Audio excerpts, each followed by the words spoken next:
Hello everyone, ladies and gentlemen, kids and boys, and welcome back to Tanchaz Talk, the world's only English language program focusing primarily on Hungarian folk music. I'm Kalman Magyar Öcsi, speaking to you from Toronto, Canada. Episodes of Tanchaz Talk, combining a mix of music and stories delivered by yours truly, are all available as always on tanchaz.com. That's TANCHAZ.com, or on YouTube. Just search Tanchaz Talk and subscribe. Today, though, we have an episode of Tanchaz Talk Interviews. This is where I conduct long-form interviews with a wide array of special guests. Episodes of Tanchaz Talk Interviews are available on all popular podcast platforms, including Apple, Google, and Spotify podcast stores. Make sure you subscribe and leave a nice review if you like what you hear. Today I'm very excited to have on the program Levente Székely, who is calling in from Budapest, Hungary. You might want to grab a drink for the big background bio I will give on him. You'll need it to ingest his illustrious career.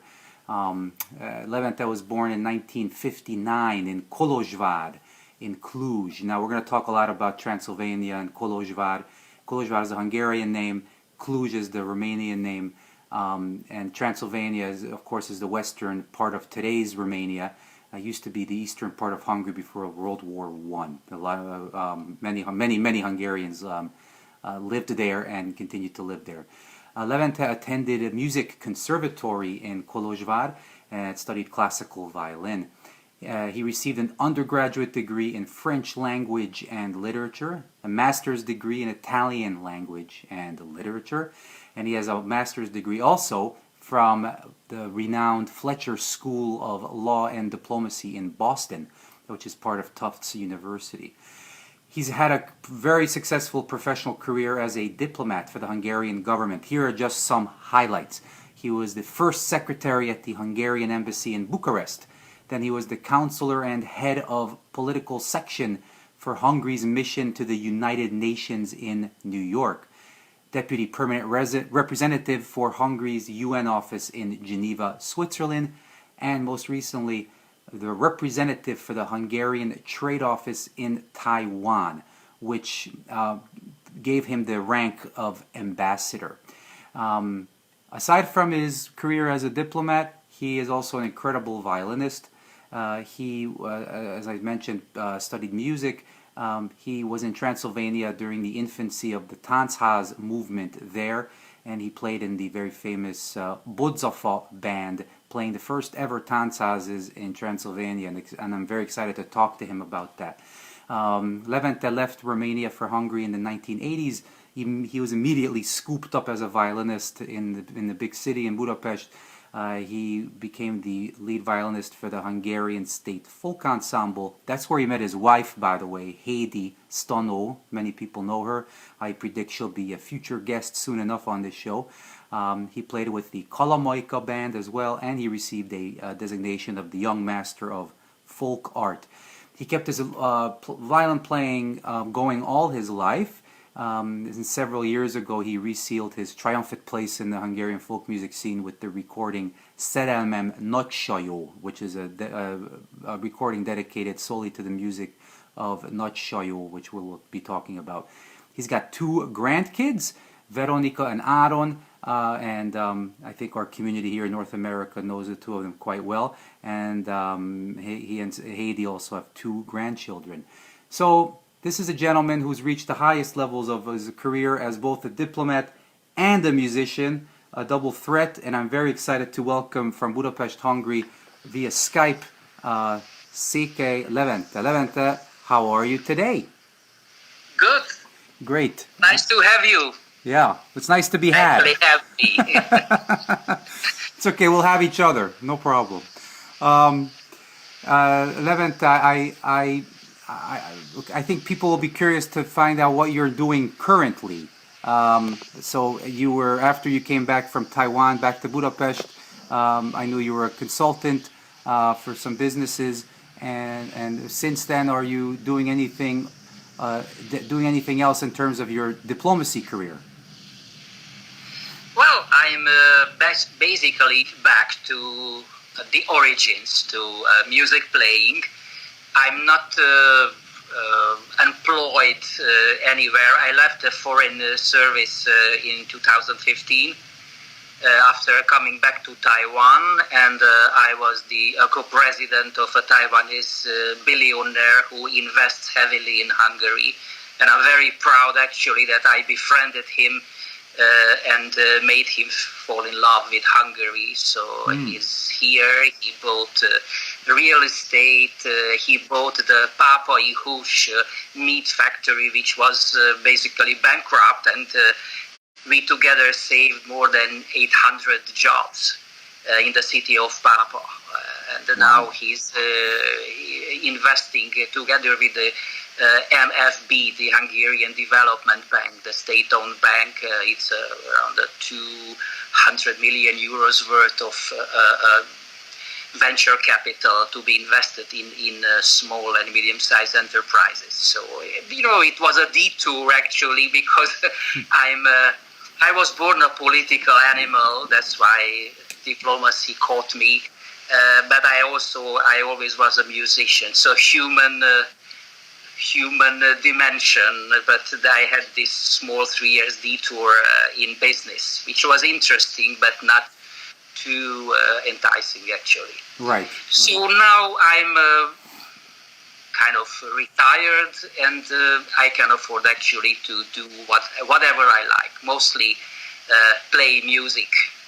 Wow. And I was also invited to teach diplomacy at the National Public Service University.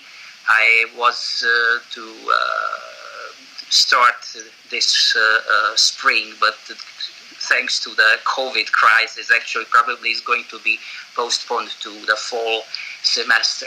Mm-hmm. That's it. And I also, my good friend Peter Arendash also offered to teach at the Liszt Music Academy some master classes about Nagysajo and Kalotaszek, which are, probably the closest to my heart. Yeah. Amazing. Wow. So you're going to be keeping busy in your retirement. And it's so interesting to learn and to know that the one of the wealthiest people, I guess, investing in Hungary is Taiwanese, and he likes Hungary through your representative post there when you spent time there. It's amazing. Öcsi, to be honest with you, folk music and folk dance made a lot to catch the hearts of the Taiwanese elite, basically, because we were the diplomatic couple who were, the odd ones, did not behave so nose up. But we were very friendly, and right from the beginning, we knew that our specialty is this cultural dimension. So I started the very first Hungarian National Day with a performance. He danced the bottle dance. We found at the residence empty bottle of Unicum. Unicum. Yeah. So, and I played the violin, and we were smart enough to invite the media, the Taiwanese media. So next day, newspapers, radios, and TVs were plenty of, this new Hungarian diplomatic couple, how funny, how interesting.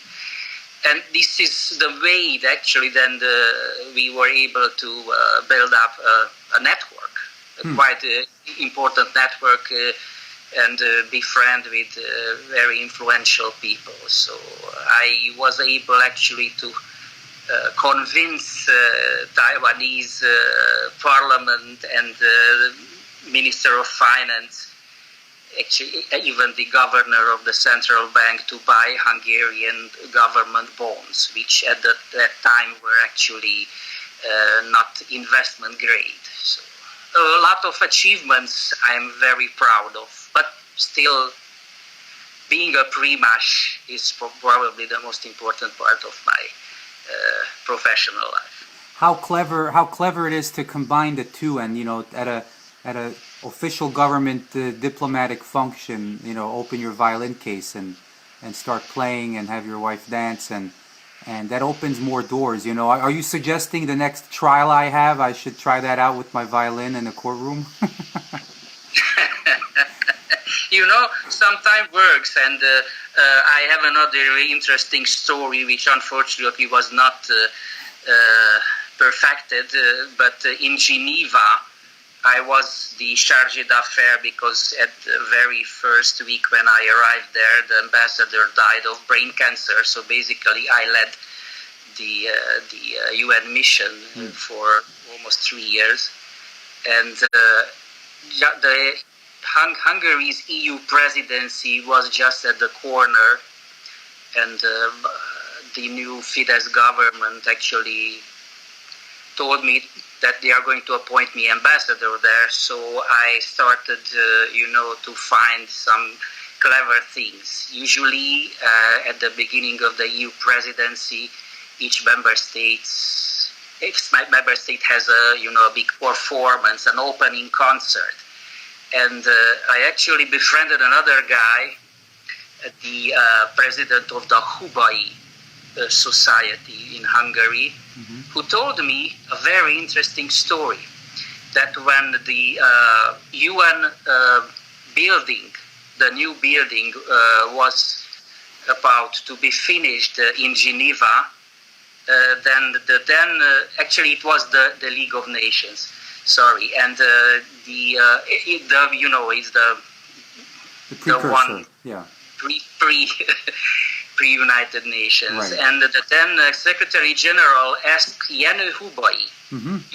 He's one of the very famous Hungarian violinists who established the whole school, a European school of violin. So he was asked actually to write a piece, an oratorium for the beginning, for the opening ceremony, and he wrote the Altar of Peace. That was the name of the piece he wrote. I think on the verses of a French poet. Okay. And so everything was ready. The piece was written, but unfortunately, the building, as usual, was not finished in time. And then the Second World War broke out. And then the whole project actually failed. And the piece, Hubai's piece, was only once performed by the Hungarian radio orchestra. And my idea was actually to start the Hungarian EU presidency with a performance of this great piece, the Altar of Right, Peace. That's the altar of peace. Yeah, right, okay. And so I actually found collaborators. There's a lady, Kodai pupil, who has a very nice, a big choir in Geneva.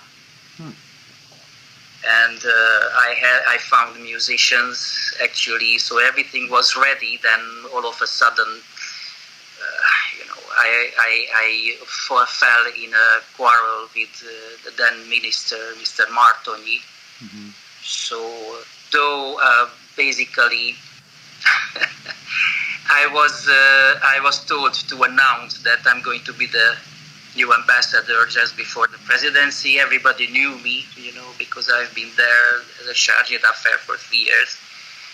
Then I decided to come back if I'm not becoming the ambassador. So the project fell apart. But my point is actually that, if you're in music and you find out these kind of nice stories, then you can build on them.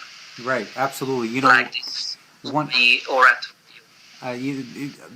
people still talk about Bill Clinton, playing the saxophone sometimes at the White House parties, and I remember Andrei Erdős, who was the UN ambassador, or the ambassador for Hungary at the UN.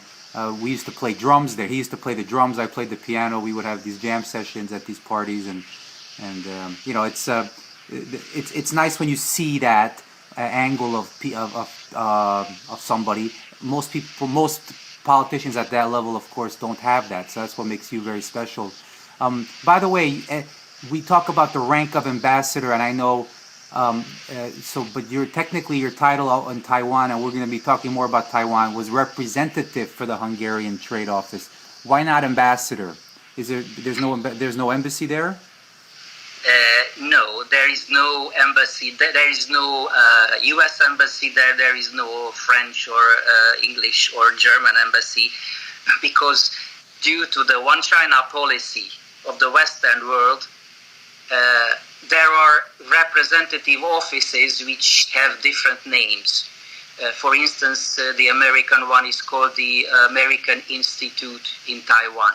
Mm-hmm. And it has, several hundred employees, so it's a big one. Mm-hmm. And the only political entity which has an embassy there is the Vatican, is the Holy See, because they officially acknowledge Taiwan as an independent country. Everybody else not. There are some exceptions. In my time, there were 22 or 23 small, usually small islands, Pacific islands and Caribbean countries like Haiti or I think Salvador, Nicaragua, but Tuvalu, and so on and so forth, very small countries who are basically heavily financially helped by Taiwan, and so they have embassies. Mm-hmm. Imagine a situation where we had different diplomatic events or excursions, for instance, field trips, and there were two buses, and the first bus was the Taiwanese foreign ministry's elite, and then the ambassador of Tuvalu, Nauru, etc. Mm-hmm. And in the second bus, you had the ambassador of the United States, Germany, UK, Hungary. What a disaster, yeah. Well, it made some people, some ambassadors actually frustrated, the big ones like actually the American one was less frustrated, the British and the German more. They're used to and other... the second or table. And almost everybody, well, not everybody, but many diplomats had the rank of ambassador, and basically they led huge representative offices, but they were kind of a second rank officially. Of course, the Taiwanese are very nice, very friendly people, and they always made the best, actually, for the non-official ambassadors not to be very frustrated, but... What years were you there? 2012 to 15, 3 years. 3 years, okay. Levente, I really would like to back up to the very beginning, and we talk about you were born in Cluj. Oh, actually, were you born in Kolozsvár or in a village? Yes. Yes. Okay. Yes, though both my parents are originally from Székely in Romania. Now it's called Florești, which is the first village when you come from Nagyvárad, from Moravia. Okay. So it's basically kind of a suburb of Kolozsvár. But both grandparents were actually peasants, farmers. Uh-huh. So every summer, as a kid, I was sent to grandparents, and still at that time, in the early 1960s, or mid-1960s actually, there was still some kind of folk life, mostly because at that time already the village had a majority Romanian population, though originally it was Hungarian. Right. Anyway, so I remember the big weddings, the crowd marching on the main street and the gypsy band playing, and we kids always run to see them and went after them. So it was really interesting that after becoming a professional musician, a primash, some tunes actually came up from nowhere, from the deep of my mind, actually, that I've heard this one somewhere. So this, the imprinting of childhood is there. Yes, somewhere deep in there. Yeah. Is that Kalotaszeg? Szászfenes? Yes. Okay. Yes, it's Kalotaszeg. The only thing is that almost every Hungarian village in Kalotaszeg is Protestant. Mm-hmm. There are two Catholics, Szászfenes and I think Bács, 2 or 3 of them. Mm-hmm. So, and many people in the village are called Székely, which most probably shows their origin. So originally coming from the Székely land, from Székelyföld. Actually, both my mom and my father's family name is Székely, which is... Wow. No relation, though. No, absolutely not. Okay. At least that's the story, and you're going to stick with it, right? No, it is true. I mean, half of the village was, not half, but right. a quarter was Székely, and no family relation. We know that the two families came from very different regions of the Székely land. Gotcha. Who do you think was playing back then? Which gypsy band was marching down the street? Do you have any recollection? I mean, it could be somebody that you later learned the music of. My father told me that there were, actually my grandfather told me that there were 2 very famous primash. One was called Aladár. What was the name of the other? I don't recall. Anyway, there were several gypsy bands in the city, as it was close to Kolozsvár, and so they were called there to play. Mm-hmm. Sometimes the primash from Lóna, Magyar Lóna, was also invited. Buráló, which is yes, Buráló, Kovács Simon Buráló, which was the second next village to Kolozsvár, mm-hmm. nearby. So there was, and after a long while, it came out that my grandfather on the mother's side was a very good legényes dancer. Mm. But he had heart problems, and so my grandmother never let him dance. Wow. Because, the fear of having a heart attack. He was a little bit heavy, right. Oversized and heart problems. Mm-hmm. But I was told by many other people in the village that he was első gazda, primus inter pares in many things. Right. And actually, I also was able to collect a surviving primash musician together with Zoli bácsi, with Zoltán Kalos. His name was Toska. Hmm. But so the recording is also, you may find it on the internet, on the Hungaricana website of the Hungarian Music Research Institute. So can we? But the Toska was not. You just mentioned Hungaricana. That's people are always asking me for various sources and materials. So Hungaricana, that's Hungaricana.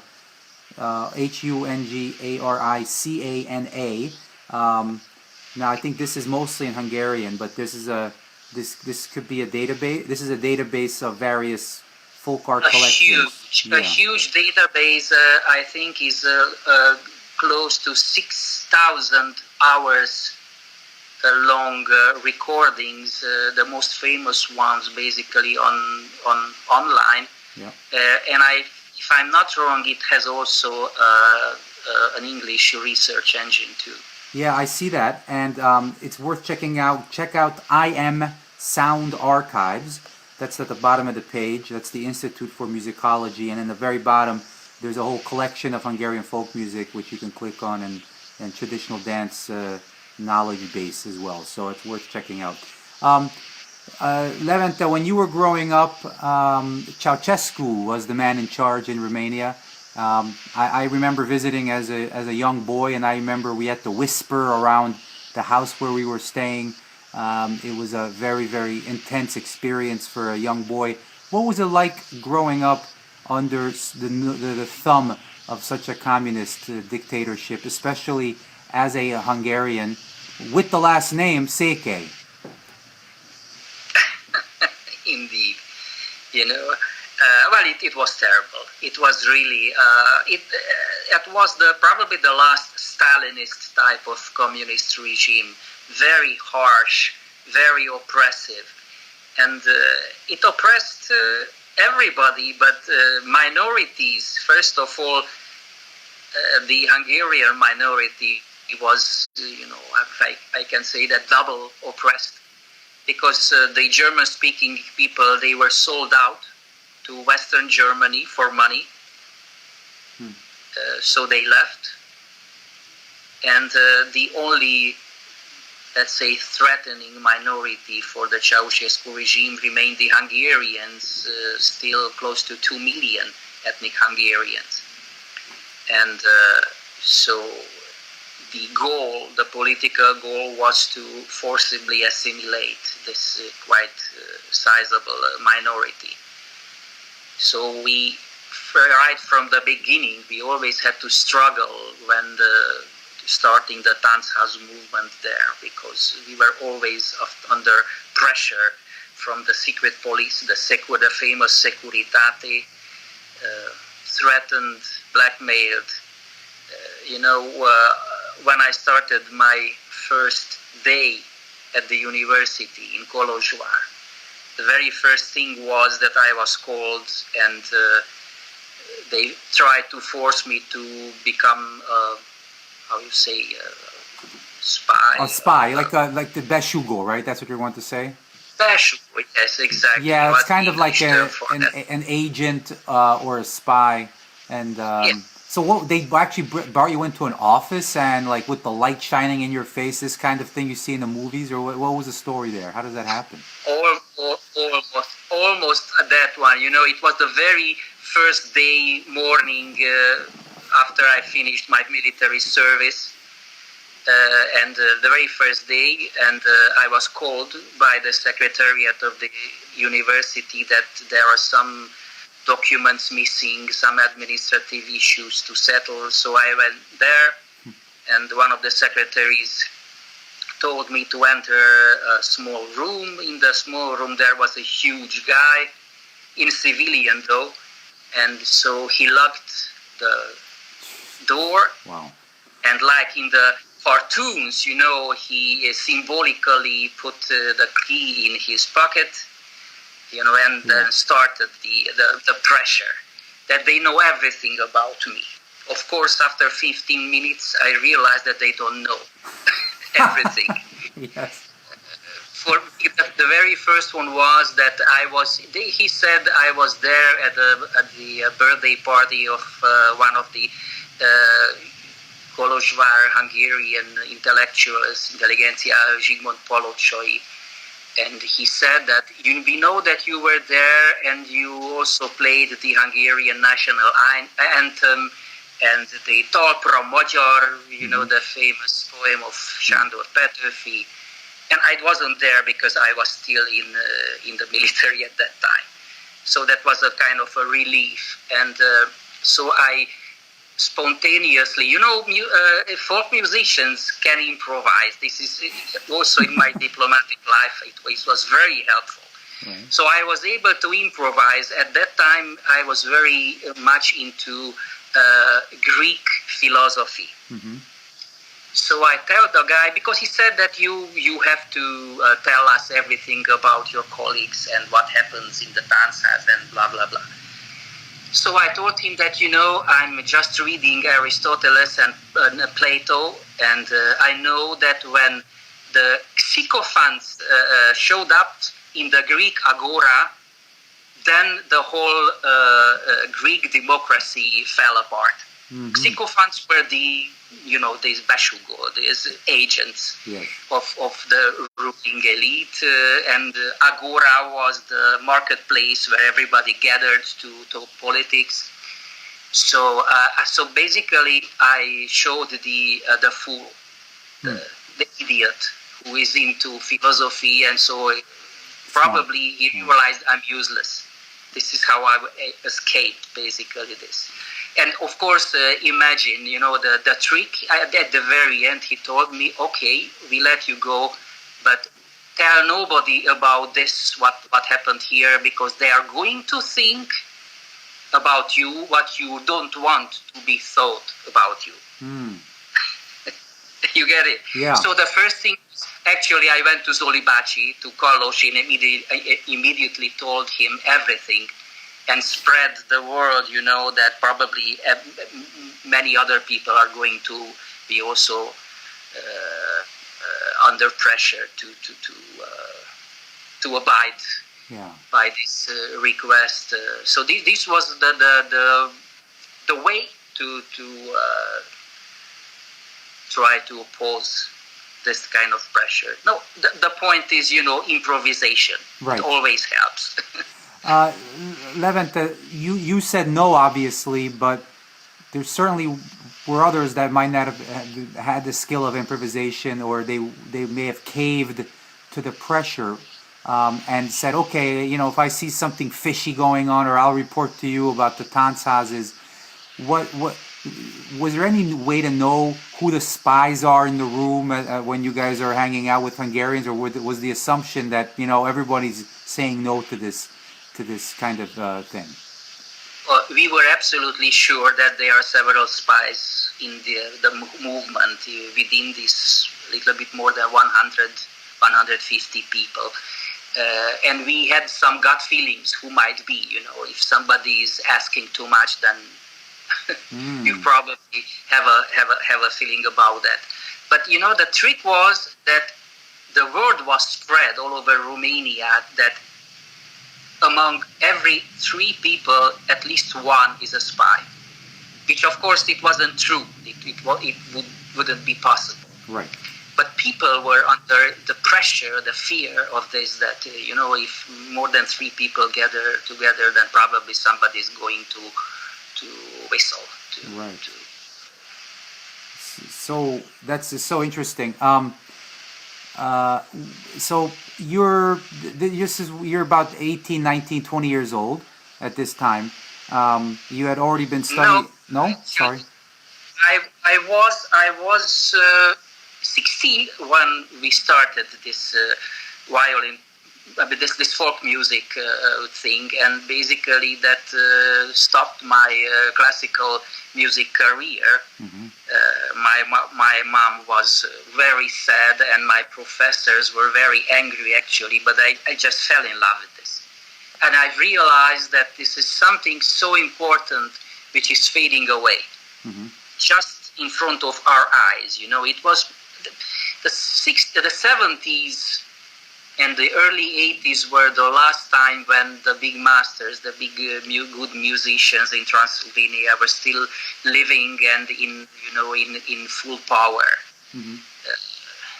So I was able to go every weekend. I was somewhere, either with Carlos or just with friends, and making recordings, but basically learning as they learned from their fathers. So just listening and watching, because this music cannot be learned from notes. It is definitely not working. I first realized that when I've got Lajta László's Székely gyűjtés, the collection from Székely, and he tried to put it on notes, and it was just terrible. Right. I was a professional musician. I could read notes quite thoroughly, and then he was not able to write it down. And nobody is able to write it down. The small things, the subtleties, you just can listen thousands and thousands of times, and then you learn it. This is the way to learn this music. And I'm also always telling, when I was at the Chitka camp, I tried to teach some American students there, and I always telling, that the only way to learn is that you listen so many times that it is becoming an imprinting in your brain. Right. And then it's much easier, with practice, that you're going to find the way how to make it sound as in your brain is already imprinted from the recordings. Yeah. This is how the gypsy musicians learn also, not from notes. Nothing beats the physicality of being close or next to one of these musicians, because there's a, absolutely, that's the part. There's a physicality to the playing. If you try to play like a lazy contra player next to Csangalo, it's impossible. Or sit next to Netti Sanyibachi and try to not smile and be enthused about music. It's very, so there's a physicality. You're very lucky to have grown up in that generation.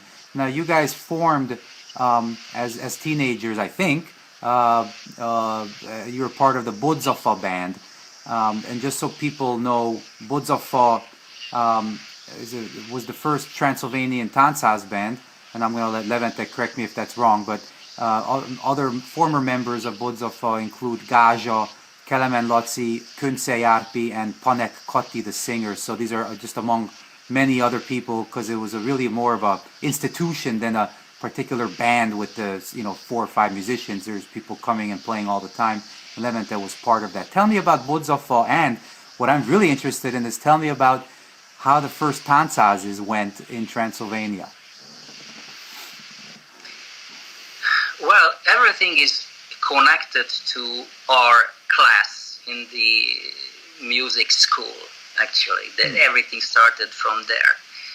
One of my fellow students was Árpád Köncei, and his father and mother were kind of politically opposition leaders for the Hungarian community there. So the story goes that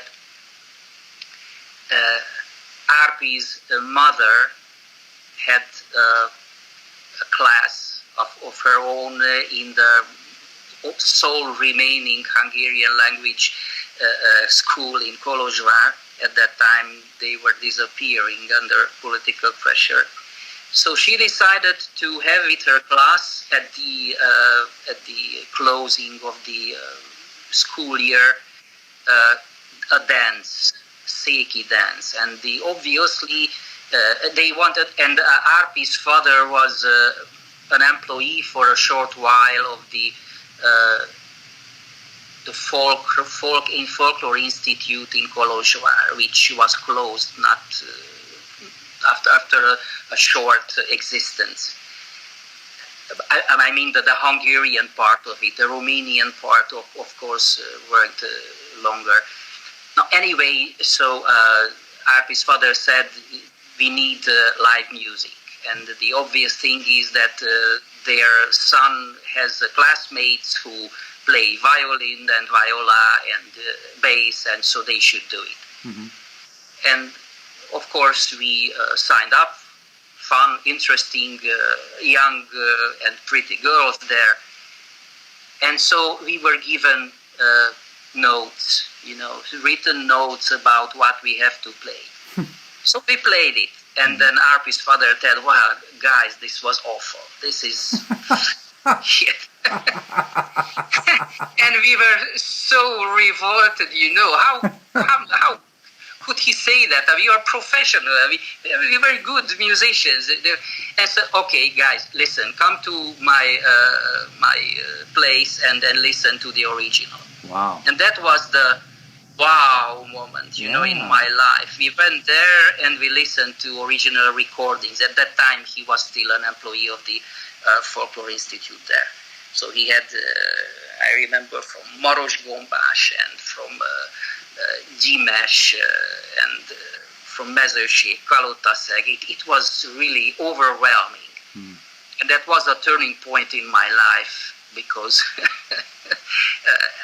I gave up my classical career and I definitely decided to learn this music. So, Tanchaz. We were classmates. Okay. And we decided to go to Székely. And we went there to listen live, and then we fell even more in love with them, and the boys and girls there were very welcoming, very friendly. And so we started to learn this music, first from Lajta, and then it didn't work, and then we met Zoli Bácsi, who has heard about us, invited to his place. He gave us generously a lot of his recordings. We started to play. And then comes the other moment there that our school, the music school, was just opposite to the park where every Thursday the young people from Székely met every Thursday, because the young girls who were servants at the Kolozsvár elite, they had their day off on Thursday, and the boys who worked usually, on construction sites, so they met there every Thursday evening, afternoon, and we just went out during class breaks. We went out to meet them, to talk to them, because we became friends. And then came the idea, well, if we play their music, and every Thursday they are there, and then we should actually play for them, because usually they danced in the park only at singing and whistling, futurotech. Yeah. So we decided that we should do that, and Arpi's father knew the director of the puppet theater in Kolozsvár. And the lady graciously gave us every Thursday evening the rehearsal room of the puppet theater. So we went there with the guys, the young people, the youth of Székely, and we played for them, and they had then dance house, the original dance house, just like in their village. But after 2 weeks, the word spread out in Kolozsvár, which was the biggest, has the biggest universities in Transylvania. A lot of students there. And some of the students already knew about the Tanchaz movement in Hungary. So they showed up at the door. The door was closed, of course, because we had to keep it quiet, not to upset the authorities. Right. But then when we had around, 50 or 100 students shouting and knocking at the door, we had to open the doors and let them in. Right. So this is how the Tanchaz in Kolozsvár actually started at all. And of course, after a while, we realized that one of our fellow classmates, Gyanta, was from Magyar Szovát, the music we played. He kept quiet. He didn't start right from the beginning with us. And then we joined us. At first, he actually taught dance. He had also talent for dance, not just music. Yeah. And after a while, he became the second primas with me, and then Bodzafa basically was formed. The other guy who played the viola, the contra, was Kalman Ursui. I don't know if you... I know Kalman. Yes, I know. I know his... I met him. I played with him, actually. He was on tour in New Jersey with a theater company many years ago, 20 years ago, and he was fantastic violinist and pianist and everything. He's a brilliant musician. Yes. He was also our classmate. Yeah. So at the very first, I was the primas, Kalman was the contras, and we had a bass player 1 year older whose father was the engineer at the Kolozsvár radio station. and Arpi Könsei, he played the flute because he was a pianist, so did not play string instrument at that time.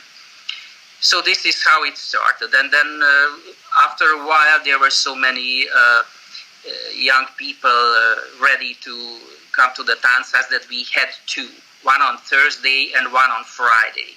It was the heyday, the highest point. And then after I left in 1982, not long after actually authorities closed both Tanchazes because it was seen as undermining state security, and it's kind of it was kind of an opposition, a quiet, silent opposition to the regime. And of course, it was very Hungarian. Yes. It was open for Romanians too, but nobody came. So, Levente, give me the rough year when this started with the Székely girls and boys congregating, and then this kind of like what year are we talking?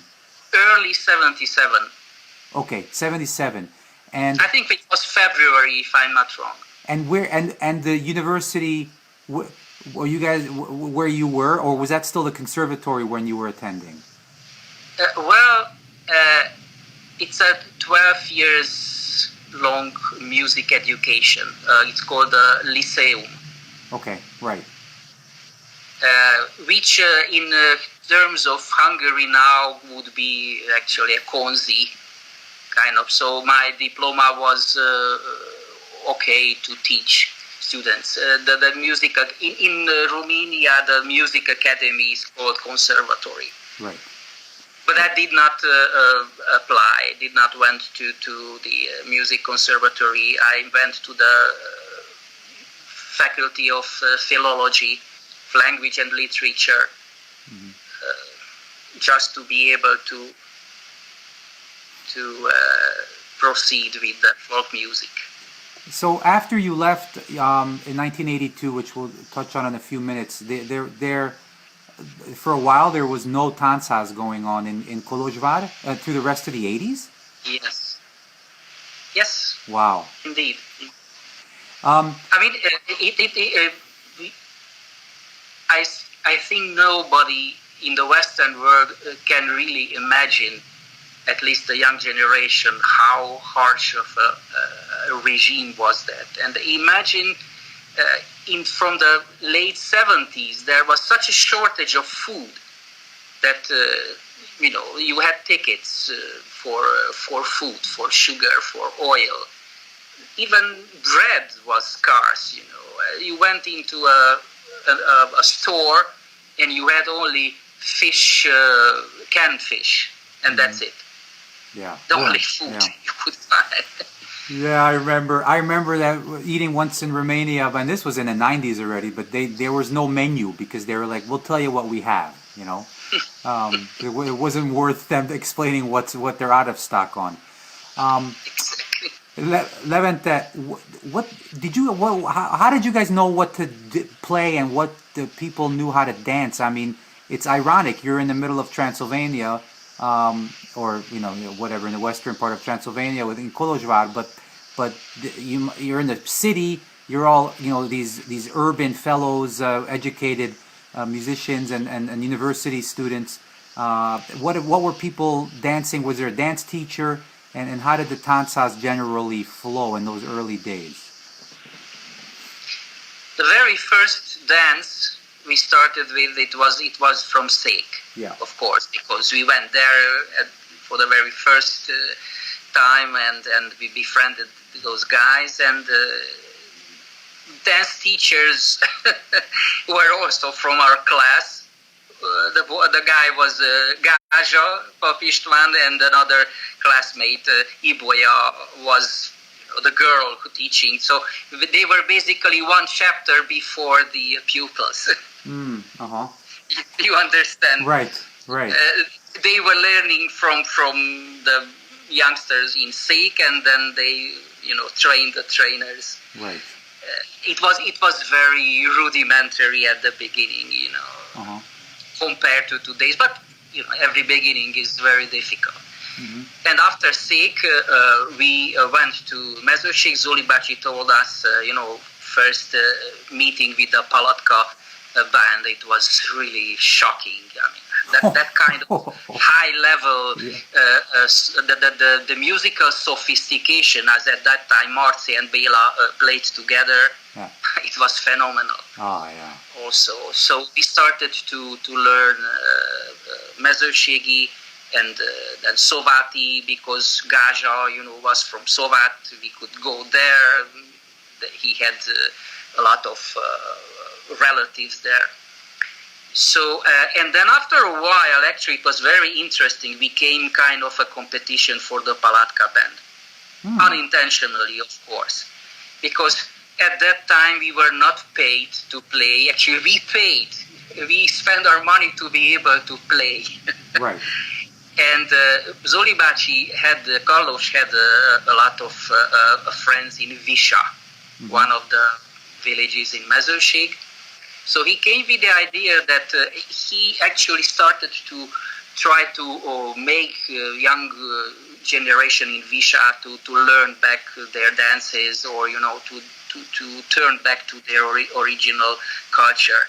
So he said, why we won't go to Visa and play balls, for them, for a symbolic amount of money, because the guys did not have money. Right. Of course, we were eager and enthusiastic. We went there. So basically, every month, at least once or twice, we went and played for the Visa people balls, as it used to be long time ago. It became basically kind of a permanent project. Okay. Of course, at the beginning, they did not invite the Palatka band because they were very expensive for them. And after a while, we were also invited to play at weddings. And then we became actually a kind of a competition, because, of course, a wedding could be longer than 2 days. Very exhausting, but of course, very well paid. Yeah. So at the beginning, we were shy, but then we were offered a huge, at that time, huge sum of money. Of course, we signed up. And the very first one was very difficult, because after a while we had to play, the Magyar Nóta, the less folkish tunes. Fortunately, at that time, it was Alpár Kostyák, who also was the second contra, and he knew the whole register of this artificial of this. Right, the modern the nota. I mean, we know the Hungarian nota, gypsy. Yeah, the Magyar Nota. Yes. Yeah. So we survived. I remember that after the first wedding, my fingers were so inflated, swelled. Yeah. I could hardly move them, and I fell asleep on the bus going at home.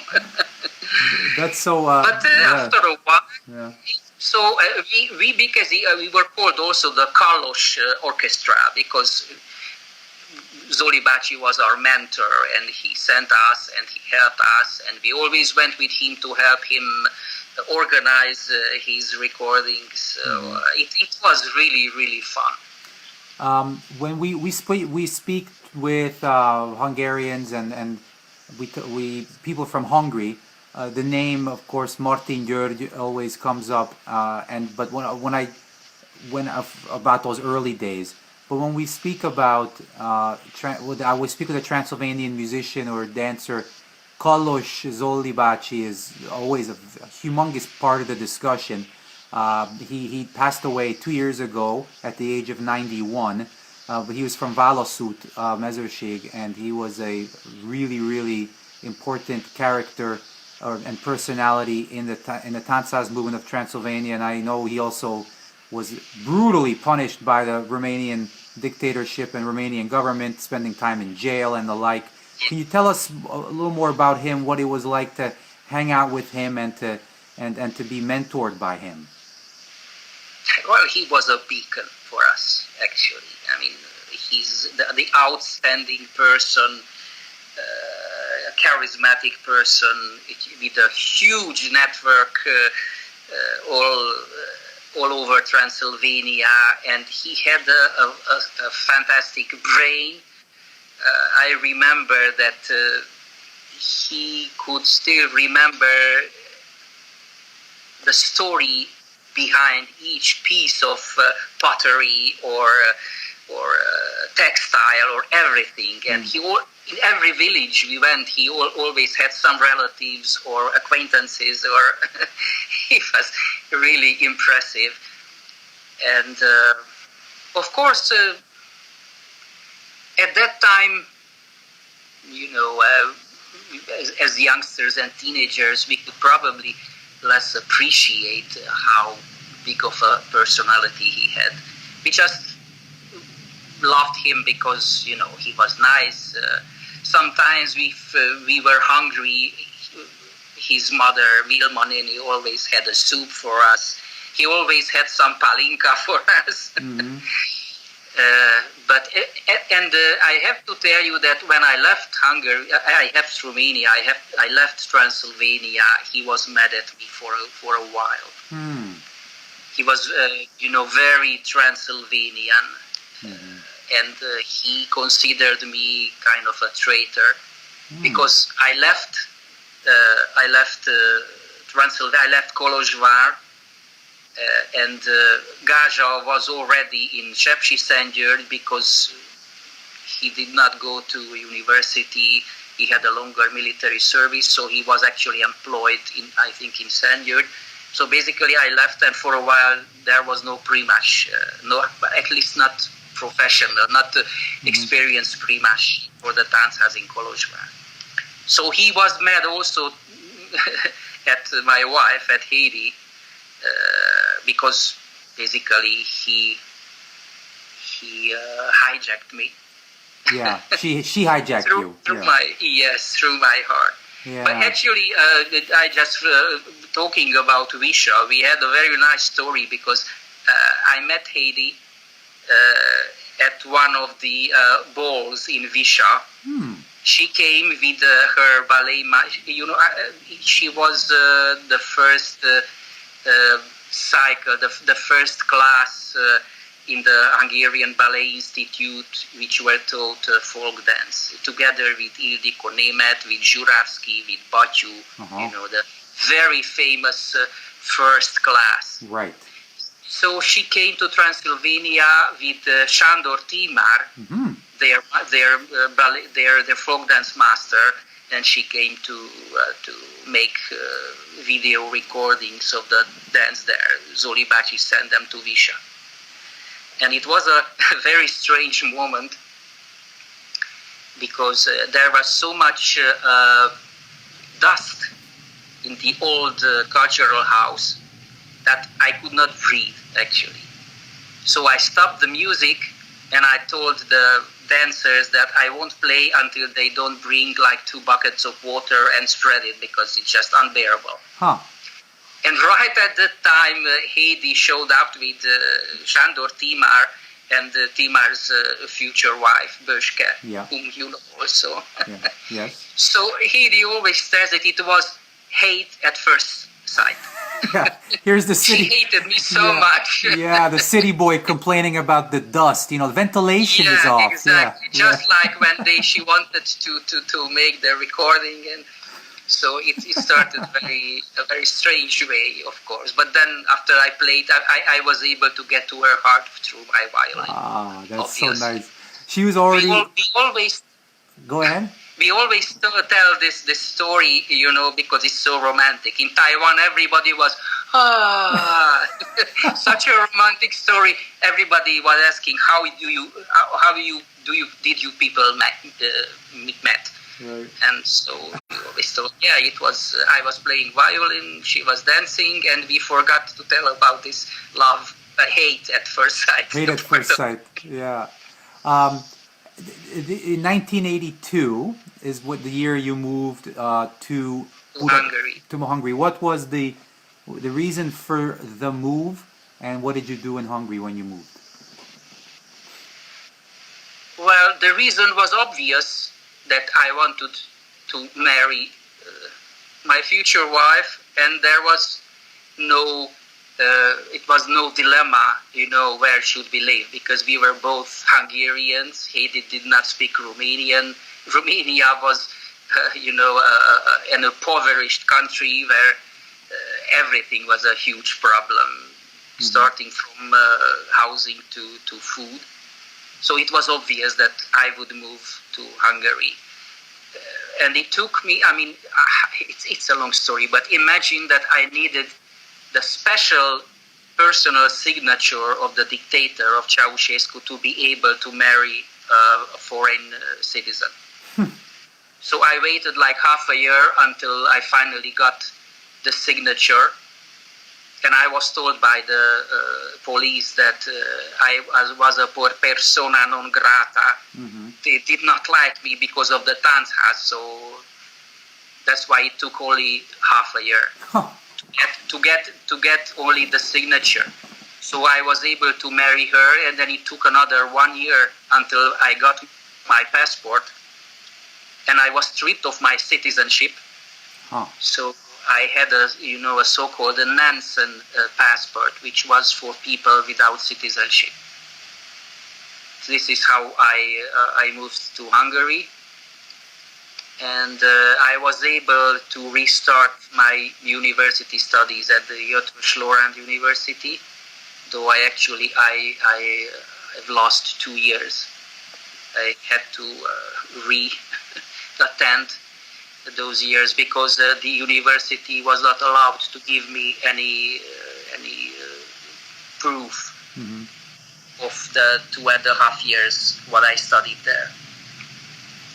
So I moved to Hungary, and I have, there is one thing of the story, because until I was in Transylvania, all the musicians in Hungary, they liked me very much. Everybody was a good friend, and each time when we played somewhere, including at Carlos's place,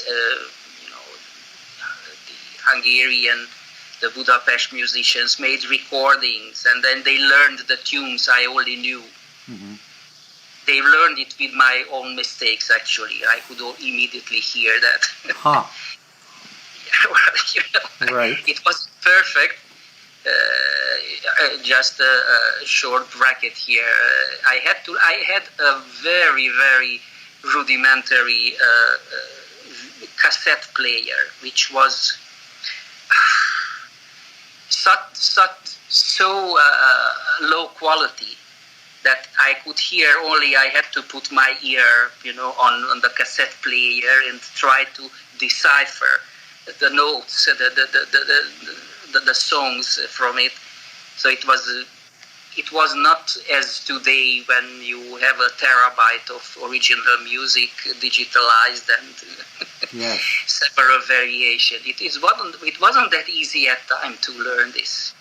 Anyway, so everybody was a friend, and then I moved to Hungary, and my expectation was that many of the bands like Muzsikás or Téka or all the other ones, that they are going to welcome me and invite me to play with them. They've been actually learning some tunes from me. They're good friends, and then all of a sudden I realized that I'm kind of a competition. Absolutely. And at that time, it wasn't that easy to make a living from playing folk music. So that's why I was kind of in limbo. Nobody wanted me. Hédi was at the Hungarian State Folk Ensemble, so Timár Sándor invited me, so I became kind of a part-time member of the folk orchestra with Csabi Ökröcs and with Puma. They were also employees. They were full-time. I was studying at the university, but kind of pocket money coming from that. This is how I actually was able to be part of the trip of the Hungarian State Folk Ensemble in 1984. Anyway, so there, nobody wanted me. And I had the luck that Ferenc Sebő just had some friction with Béla Halmos. Mm-hmm. So he was the first to approach me that if I would be ready to play with him at certain concerts in the Kassák Club, which was among the 2 or 3 best known Tanchazes in Budapest. So I started to play with Sebő Feri, Béla Halmos in the Kassák Club, then concerts with Sebő. And after a while, the Kalman Magyar Ensemble, whose primas left for Turkey, Jano Sipos, actually the brother of Sipos Misi, the Muzsikás primas. So they're brothers. So Jano left for Turkey for some research, and they had no primas. So Kalman Magyar also invited me to play with them, and this is how I became the primas of the Molnár utca Tanchaz, which was also quite famous at that time. Every Saturday, it was probably the best attended Tanchaz. So this is how my musical career went on, but Kalman Magyar was not professional. I mean, only intellectuals, bass player, a geologist, a professor at the university, the contract player too. So we did not have too many concerts besides the Tanchaz. So this is how things went on, and then after this made me actually choose the offer I've got to join the diplomatic service, because I had to realize that I cannot really make a living for my family, because I was not part of a popular group like Muzsikás or TK, who had several concerts and foreign performances, much better paid. And playing with the state ensemble, which you did from 82 to 86, something like that, right? Yes, exactly. Right. So that was not a career option in terms of doing that full time. Exactly. I was just a part-time. Basically, I went only to performances, and if they had foreign trips, then I joined the orchestra. Otherwise, it was not a daily job, because I was a student. I mean, I had to finish the university. Did Csaba ever flake out or not show up or forget the show order? Or I've heard stories along those lines. Well, I like Chubby, but he had a very strange character. Yeah. And sometimes struggled with alcohol. So I don't want to tell this kind of stories, because he passed away. Yeah. I mean, we had a very strange relationship. Sometimes we were excellent friends. Sometimes he was a little bit jealous. Actually, I opened his eyes to Csipás Feri, to the famous Kalotaszek primas, who was my favorite. So he learned the very first tunes from me. Nice. Csipás Feri notes, and then. But of course, he was a professional. I left this folk music dimension for diplomacy. So of course, he made a much bigger career in folk music. Yeah, 2 observations on that. First of all, the education of a folk musician is not like it is today. When you say at the very beginning of our talk, you mentioned Péter Árendás inviting you to do some master classes. I mean, at the Liszt Academy, no doubt, which is now has a folk department. I mean, this was unheard of back in those days. and so you guys all had to kind of scramble and learn things yourself. So there's very much self-education, which is very different than it is today, where there's actually a curriculum and it's put out there on a silver platter for everyone to get into. Yeah, so that's of interest to me. You know, unfortunately, you have the fortunate sense of being able to zero in on this from kind of afar, because you're not in the everyday going to the folk kochmas and trying to eke out a living. However difficult that is for a folk musician back then, or even today, of course. You know, there is unfortunately a lot of issues that I see with alcoholism and drug use and stuff, which is unfortunate. Not to say it's a big part of what we need to talk about, but you know, it is worth noting, unfortunately, that you do see some of that, and that comes with that lifestyle. That, you know, it's a lot of financial and personal struggles that go along, but you hear about that with a lot of great musicians and artists. It is like that. I mean, it's unfortunate, but the more and more musicians come out from the Liszt Academy, you know, they struggle for, because it's very enticing, you know, to have this kind of life.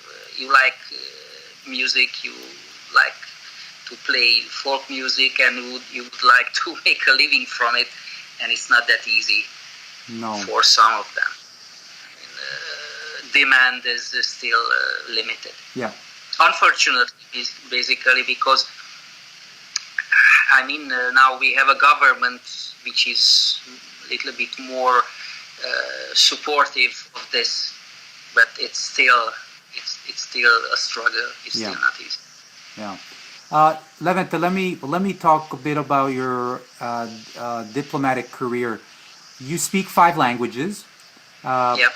English, Hungarian. Well, if I include Hungarian, then it's 5. Yeah, let's include. I think your Hungarian's pretty good. So Hungarian, Romanian, English, French, and Italian, and which is obviously a very good starting point to have a career as a diplomat, because I know language is a very important part of that. But was there a moment when you decided to become a diplomat or pursue a career in that? And what led you into that life? It was by accident, actually, because when I was already living in Budapest, for a time there was also still a consulate general of Hungary in Kolozsvár, and one of the consuls, Ernő Rudas, had one of his sons in the music school, and my mother was in the elementary school part, and she was the teacher of Rudas Ernő's son.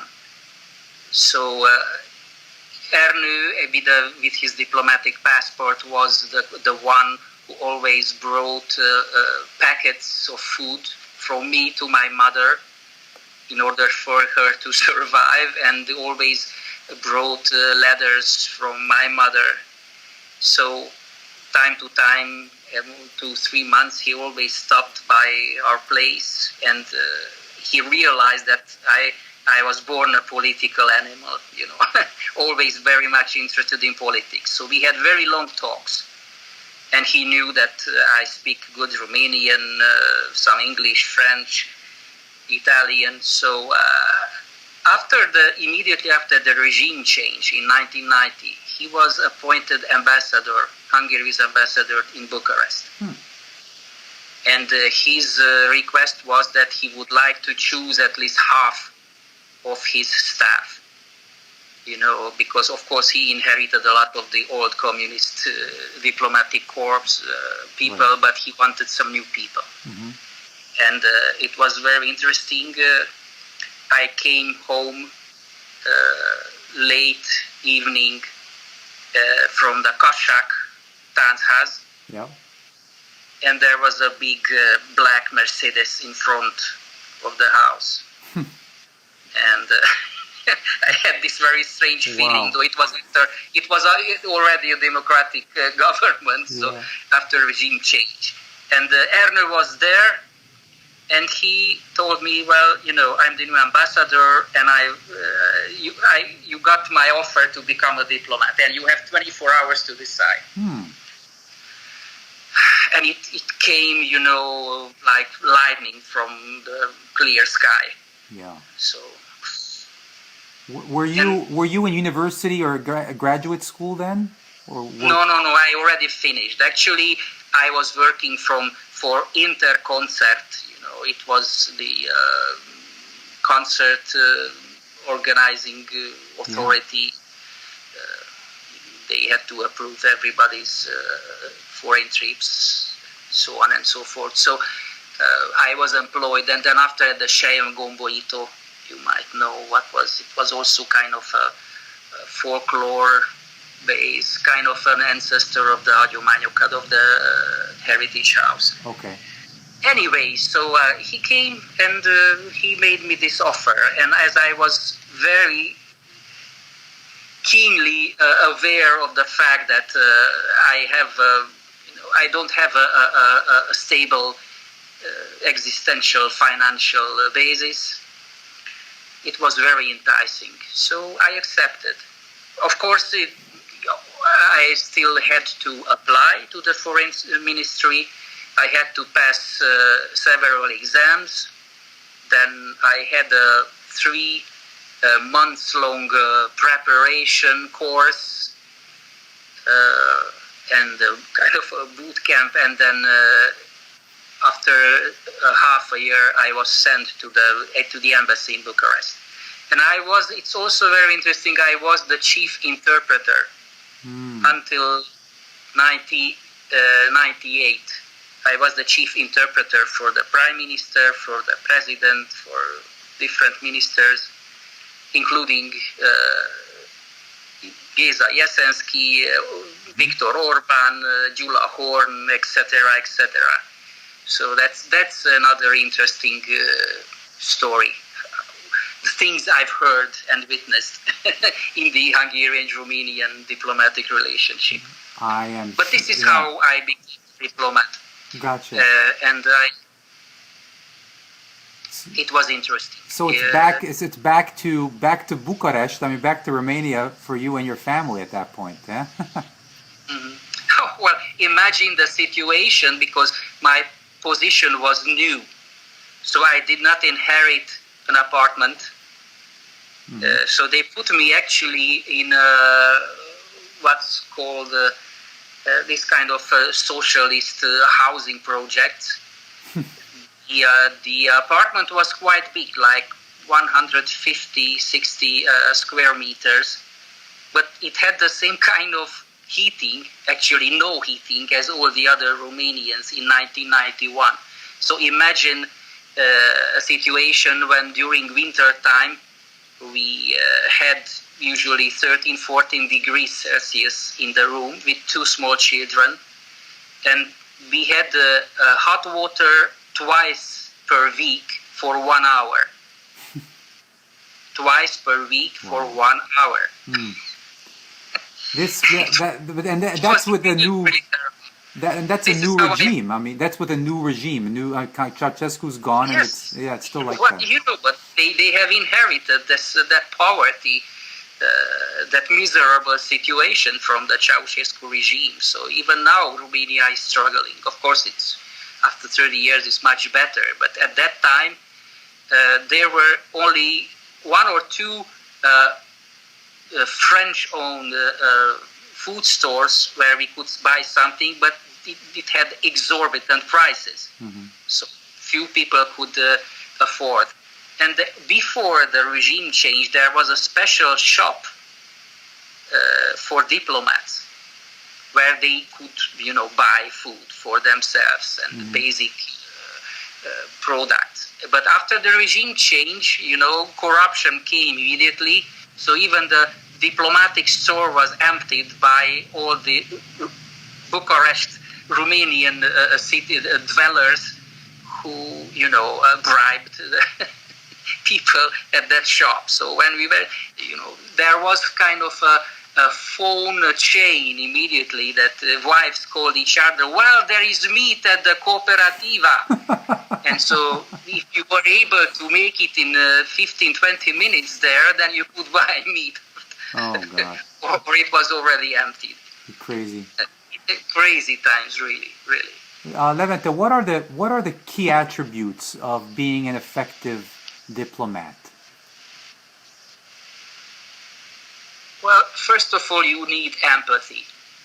You need to know the culture of the environment, of the people. You have to be able to improvise. You have to be flexible.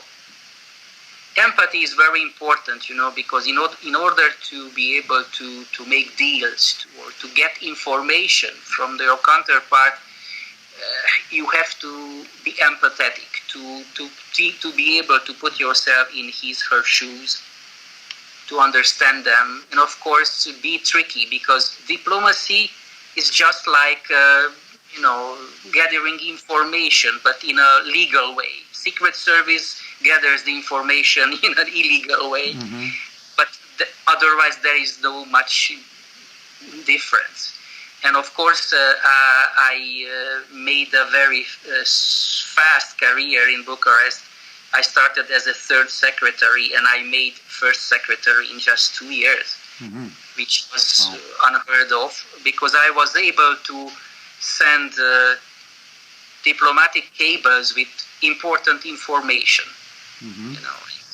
Ministry appreciated it very much. So I usually going up in ranks takes minimum 3 or 4 years. I made 2 ranks in just 2 years, right. 2.5 years.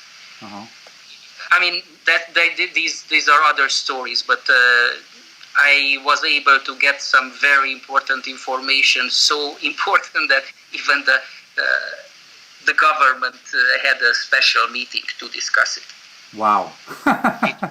It was security related, and then I was praised quite a lot.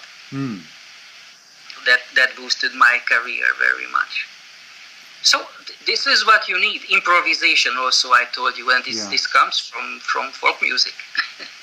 I was always able to improvise and behave, naturally, without stress. Also, a musician is always on the stage, so you get used to performing, on not stressing when you perform for other people. This is also very important. I don't know if anyone's ever told you this before or made this observation, and I'll try to make sense when I say it, but the way you play the violin, you yourself, Levente, the way you hold the instrument and the way you lead the band, you're not talking like, okay, here's Levente and he's 2 sides of a coin. It's heads, he's a diplomat, and tails, he's a musician. It's not that. For me, you're the entire one side. You almost play diplomatically or communicate through music diplomatically. And I don't know if that's because it's very elegant the way you play, and it's very special. But I don't know, and I don't. Maybe it's your classical training, but has anyone ever made that observation? And what do you think of, and how do you react when I tell you that? Yes, I don't know if you know Elamir Konkoy. I know Elamir Konkoy, yes, the bass player, yeah. Yes, a bass player, yes, and he always told me, you always play such a sweet style. Yes, yes. It is because I pay more attention to the quality of the sound, to make it emotionally stronger. Compared to other very good violinists here, probably I'm not as accurate in every note compared to the recordings, to the original recordings. Sometimes I avail myself, to not play it as it was originally, but I put some personal things in it and personal ornaments, and I'm not that tied to be strictly as the original is. I pay more attention to the sound of it, to the quality of the sound. It's a personal feature. I don't know. Yeah, certainly, and that's a incredibly long and separate episode, philosophical discussion, I think, about how we approach the music, and are we a photocopy, or are you Arus Feri number 2 or Csipás Feri number 2, or are you Székely Levente inspired by the music of Csipás or Arus, and communicating it through your own character? And that's that. And I think it's the latter is what you're saying, and I think you embody that. I really enjoy listening to your music and watching and the communication with the band. It's a little different than what you were used to seeing, oftentimes. And there's so many different roads we can go down with our discussion, but I'm looking for an off ramp, and I think a potential a nice place to wrap up for me is to talk a few minutes about the CD that you made. I guess it was over 10 years ago now. Nagysajo, Szerelmem Nagysajo, which is my love, or I love you Nagysajo. It's a beautiful music from this village. How long have you been obsessed with the music and in love with that that village's music, and why does this speak to your heart? It's really right from the beginning.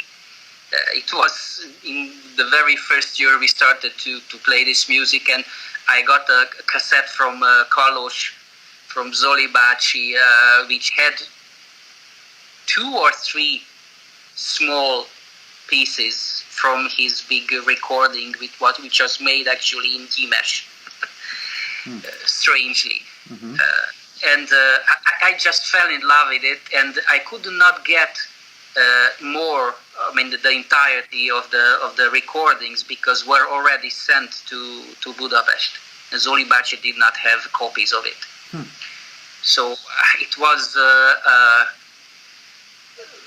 non-reciprocated love for a long while, but it really was imprinted in my brain.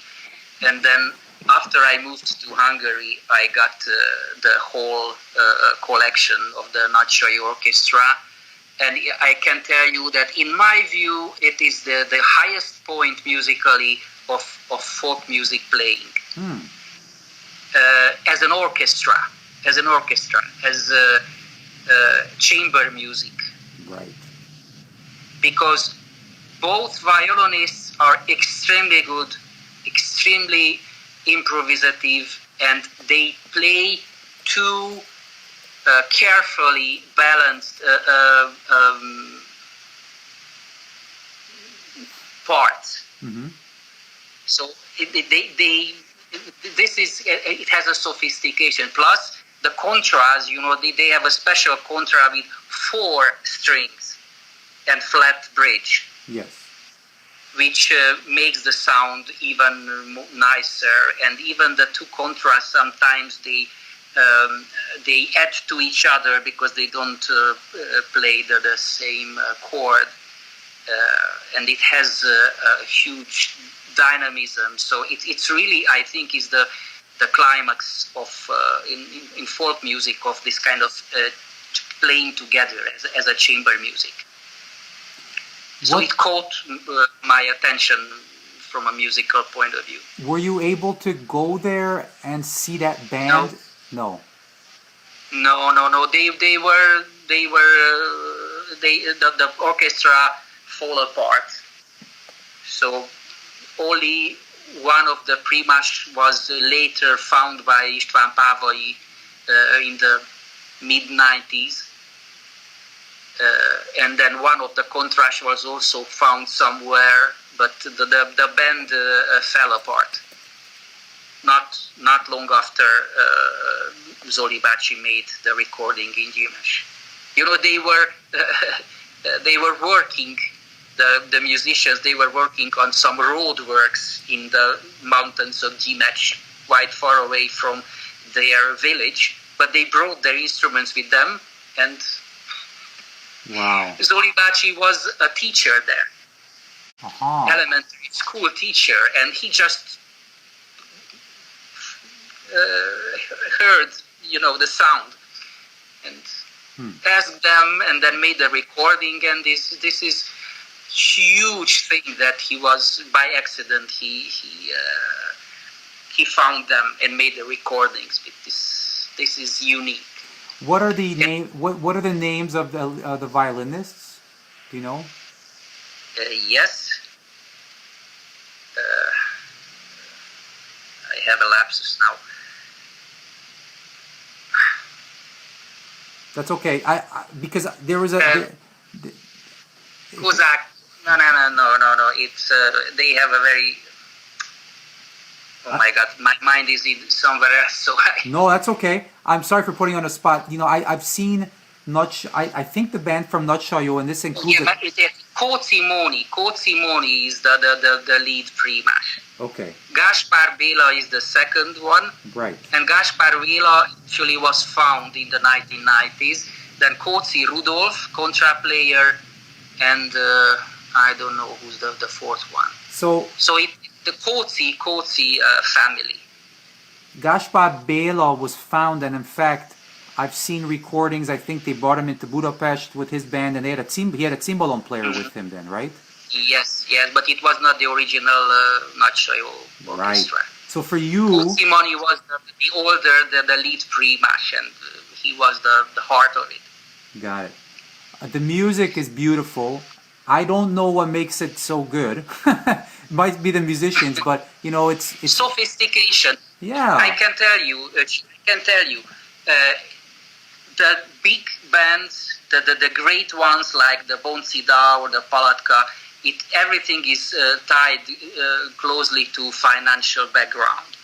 In areas where there is high demand for musicians, then several generations are able to make a living from it, and every generation is better and better, and more sophistication.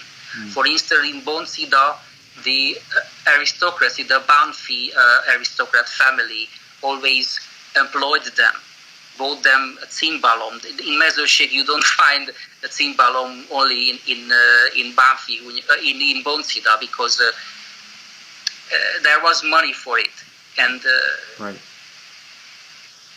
In the musicians of Nagysajo, according to István Pávai, are originating from Kolozs Nagyida, where there were 4 or 5 generations, big families, of musicians, and they served dozens of villages around that area.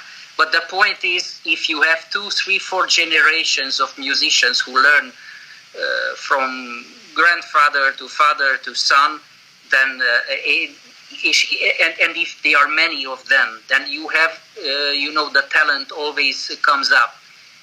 You can choose. I mean, how it's called, Darwinism is in place. Right. That right. The best one wins, and that's why higher and higher talent makes their music more and more sophisticated. Actually, I have a very nice story. Florin Kodoba. Yes, from Palatka. Yeah. Is now the flag bearer of the Palatka music. Yes. Music.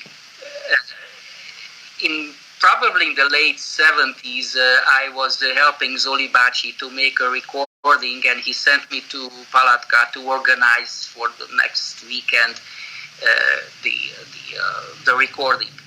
And I went to Marty's place, and he just was teaching Florin, who was like, I don't know, 9, 10 years old.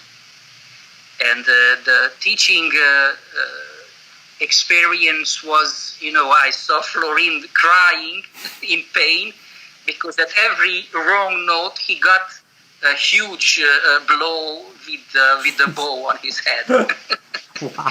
That was Marty's teaching method. Yes. No, not good. Boom, one Right. on his head. So Florin was actually crying, and he hated that. He really hated. He was not motivated at all. Yeah. And now you see he's such a good musician, and he basically he's half like us, like this revival movement, because he's learning a lot of the tunes from the recordings as we do, because at that time he was not able to learn everything from his father. Yeah, he's learned a fair bit from Konc Gergő, actually. Exactly. Of course, he has, in his genes, and he has the talent. Yeah. So that's why he was able, even in this way, to bring further this special knowledge. And the point is, as I started, if you have somewhere 4 or 5 generations of musicians who bring this knowledge further, and they proceed with it, then it becomes more and more sophisticated. And I have to tell you that one of my main sufferings is that I know what kind of quality recordings we have missed, because we got the technology to make the recordings only late in the 70s. Mm-hmm. And so we know from writings, from books, that in the late 19th century, early 20th century, the names of excellent orchestras and violinists, we know that they were there, but it was not recorded. And urbanization has killed everything. But Transylvania is special because urbanization came later than in Hungary. That's it. Yeah. So cool. we were lucky to still find some living masters. It's a shame that the Kóczi dynasty has ended. And, I'm thinking about, this might be a very good place to wrap up. I'm thinking about Kodoba Marci teaching his son to play. And, and somewhere in there, in Florin's head, are all these melodies and all these memories from childhood, just like when you were a child chasing after the gypsy band on the street, and somewhere these Kalotaszek tunes are inside there. You're a wonderful person with a great background, not just as a diplomat but also as a musician, of course. And I really appreciate the time that you've spent with us. And we could probably talk for days and weeks, and I definitely want to have you back on. And there's some other areas we haven't even started to explore yet in your background and in your knowledge base. Yeah, we could talk about theoretical sides of this whole revival movement, because I have a lot of ideas and views about that. But that's another story. Anyway, thank you for having me, Öcsi. It's been nice. It's been a pleasure. Yes, thank you very much. And on behalf of Levente Székely and Kalman Magyar, myself, I'd like to thank everybody for tuning in today, and make sure you keep on listening, and I will see you next time.